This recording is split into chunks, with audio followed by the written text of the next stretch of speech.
மணிமண்டபத்தை நம்முடைய தலைவர் தளபதி திறந்து தியாகிகள் சிலை திறந்தார்ல, இது இந்த அன்புமணிக்கு அப்படியே குண்டூர் மிளகா ஒரு 10 கிலோ நல்லா அரைச்சி வாயில அப்படியே ஊத்தினா எந்த அளவுக்கு வயிறு பத்தி எரியுமோ அப்படி அன்புமணிக்கு வயிறு பத்தி எரியுது. அப்படியே கலைஞர் கொடுத்தாரு, அவர் சாதிக்கும் சேர்த்து கொடுத்தினாரு, அவரு சாதிக்கும் சேர்த்து கொடுத்தா அப்ப உன் ஜாதிக்கு மட்டும் தான் கொடுக்கணுமா? ஒரு இடஒதுக்கீட்டு வன்னியர்களுக்கு மட்டும் தான் கொடுக்கணுமா? ஜாதியோட பேசுற ஜாதி 107 சின்ன சாதின்னு சொல்றீங்க, அந்த 107 பேர் அவனும் தமிழன் தானையா?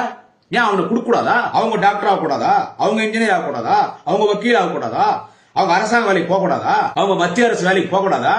இந்த சமுதாயத்தில் அவங்களும் நம்மள மாதிரி மதிக்கப்படக்கூடாதா? அந்த 107 சாதி, அந்த ஒடுக்கப்பட்ட சாதி வன்னியர்கள் நம்ம கேட்டோம், நம்ம கொடுத்துட்டாங்க. தலைவர் கலைஞர் கொடுத்துட்டார், எம்பிசி கொடுத்தாச்சு, போட்ட பொய்களுக்கு தள்ளுபடி பண்ணியாச்சு. துப்பாக்கி சூட்ல இறந்தவங்க குடும்பத்துக்கு 3 லட்சம் கொடுத்தாச்சு, மாத உதவித்துக்கு அறிவிச்சிட்டாரு. அவங்க தியாகிகள் கௌரவப்படுத்திட்டாரு. வேற என்ன பண்ணணும்? ஜாதி பேசுறீங்க, நீங்க சமூக நீதி தலைவர், நீங்க சமூக நீதி போராளிகள் சொல்லக்கூடாது.